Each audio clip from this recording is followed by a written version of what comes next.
मैं गुनहगार हूं मेरे मालिक, मैं गुनहगार हूं, अपनी ही पैदाइश का गुनहगार, अपनी ही वालिदा का गुनहगार, अपने वालिद का गुनहगार।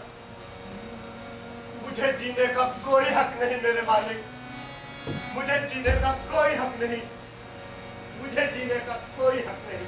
तुरे आ जा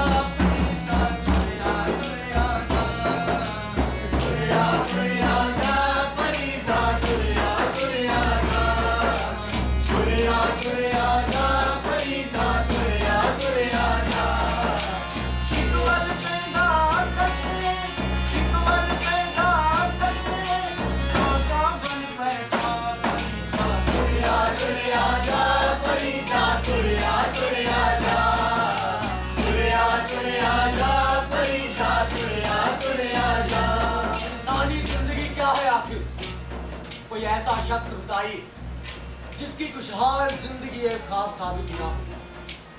बीड़ी बस को देखिए और फिर बताएं। इसलिए मैं कहता हूँ इंसान के लिए दायमी मुसरत नामुमकिन है। किस इत्मीनान से उसने हमें मुसीबत से निजात दिलाने के लिए कातिल की तलाश शुरू की। वो हमारा दिल नवाज शहंशाह था, सारे ठीक को उस पर नाज था। लेकिन अब उसकी जिंदगी से ज्यादा दर्दनाक कहानी किसकी होगी? जब एक ही कोख से बाप और बच्चे ने जन्म लिया हो तो उस वक्त ये कायनात टुकड़े टुकड़े होकर बिखर क्यों ना गई?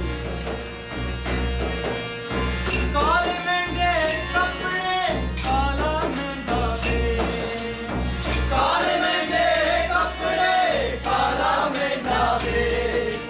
गुनाही परिया मैं फिरा, गुनाही परिया मैं फिरा, लोग कहन दर सुरिया सुरिया जा परिसा, सुरिया सुरिया जा, सुरिया सुरिया जा परिसा, सुरिया सुरिया जा। अतीब के मुअज़्ज़िज़ लोगों, जो कुछ भी अब तुम देखोगे और जो कुछ भी अब सुनोगे उसके लिए अपनी आंखों में आंसू भर लो।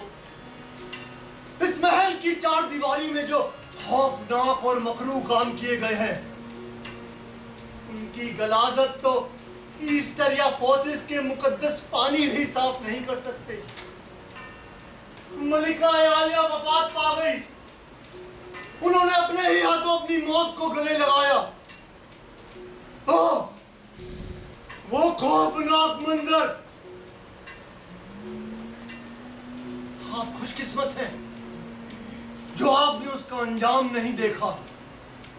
वो जज्बातों के तूफानों में बहती हुई महल के अंदर आई और पागलों की तरह अपने बालों को जकड़े हुए अपने कमरे में चली गई और दरवाजा बंद कर लिया। वो चीख चीख कर मरहूम लायस को पुकारती रही और चिल्ला चिल्ला कर अपने बेटे के बारे में बताती रही जो अपने ही वालिद का कातिल था और जिसने अपनी ही मां के साथ हम बिस्तरी भी की। जिस कोख से जन्म लिया उसी कोख से अपने बच्चे को पैदा किया।